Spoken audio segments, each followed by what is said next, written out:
Assalamualaikum warahmatullahi wabarakatuh. Salam dan bahagia.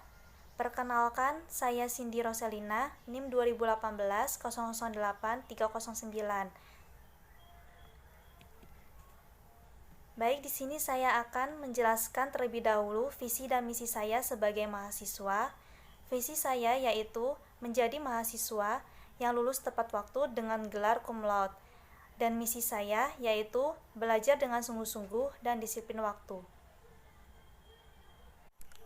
Video ini dibuat untuk memenuhi tugas akhir dari mata kuliah Psikologi Industri yang diampu oleh Bapak Dr. Samsul Hadi, SEMM, dari Program Studi Manajemen Fakultas Ekonomi Universitas Sajana Wiyata Taman Siswa, Yogyakarta.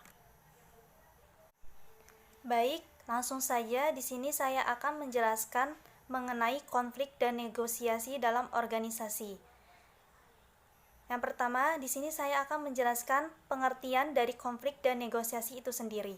Konflik adalah suatu bentuk pertentangan yang terjadi antara dua belah pihak atau lebih, yang dimana salah satu pihak merasa dirugikan atau dipengaruhi secara negatif sehingga menimbulkan ketidakpuasan terhadap perilaku pihak lain.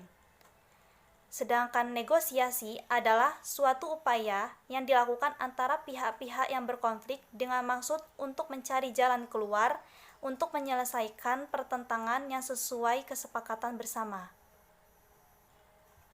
Selanjutnya, ada beberapa sumber konflik di dalam organisasi. Di sini ada 4. Yang pertama, faktor komunikasi. Faktor komunikasi dapat menyebabkan konflik di dalam organisasi ketika para anggota di dalam organisasi maupun antar organisasi tidak dapat saling mengenal dan juga tidak dapat saling memahami. Yang kedua, faktor struktur tugas dan struktur organisasi.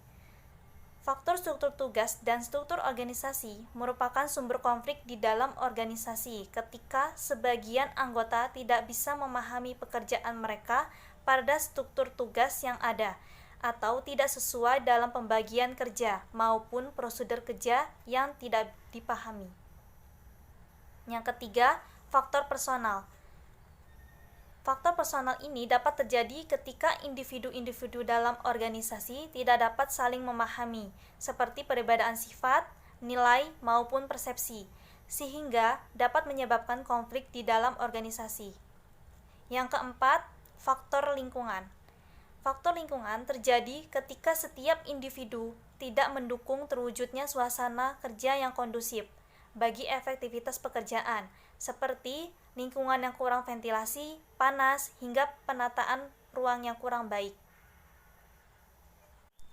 Selanjutnya, proses konflik di dalam organisasi. Tahap pertama yaitu potensi pertentangan atau ketidakselarasan. Maksud tahap pertama ini adalah munculnya kondisi-kondisi berpeluang terciptanya konflik. Contohnya, seperti komunikasi, struktur, dan variabel-variabel pribadi. Tahap kedua yaitu kondisi dan personalisasi. Tahap ini para pihak memutuskan konflik itu tentang apa, seperti konflik yang dipersepsikan dan konflik yang dirasa. Konflik yang dipersepsikan yaitu kesadaran oleh satu atau lebih pihak akan adanya kondisi-kondisi yang menciptakan peluang munculnya konflik. Sedangkan konflik yang dirasakan adalah keterlibatan dalam sebuah konflik yang menciptakan kecemasan, ketegangan, frustasi, maupun rasa bermusuhan. Tahap ketiga yaitu maksud. Maksud adalah keputusan untuk bertindak dengan cara tertentu. Banyak konflik semakin rumit ini karena salah satu pihak salah dalam memahami maksud pihak lain. Biasanya, ada perbedaan yang besar antara maksud dan perilaku, sehingga perilaku tidak selalu mencerminkan secara akurat maksud dari seseorang. Maksud-maksud penanganan konflik ini seperti bersaing, bekerja sama, berkompromi, menghindari, dan menampung. Tahap 4, perilaku. Pada tahap ini biasanya konflik mulai terlihat jelas. Tahap perilaku ini meliputi pernyataan aksi dan reaksi yang dibuat oleh pihak-pihak yang berkonflik. Perilaku konflik ini biasanya merupakan upaya untuk menyampaikan maksud dari masing-masing pihak seperti perilaku satu pihak dan reaksi pihak lain. Yang terakhir, tahap 5, yaitu akibat. Jalinan reaksi antara pihak-pihak yang berkonflik menghasilkan konsekuensi. Konsekuensinya dapat bersifat meningkatkan kinerja kelompok ataupun menjadi penghambat kinerja kelompok.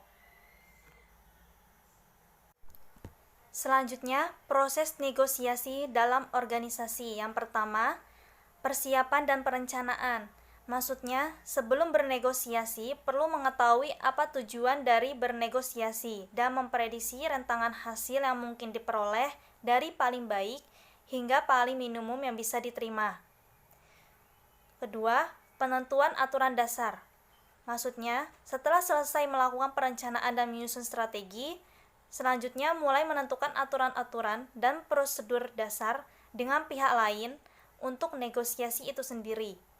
Seperti siapa yang akan melakukan perundingan, di mana perundingan akan dilangsungkan, kendala apa saja yang ada, persoalan-persoalan apa saja yang dapat dibatasi oleh negosiasi,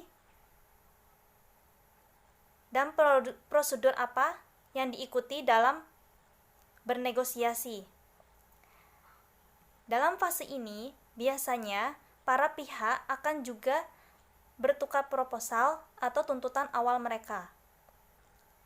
Ketiga, klarifikasi dan justifikasi.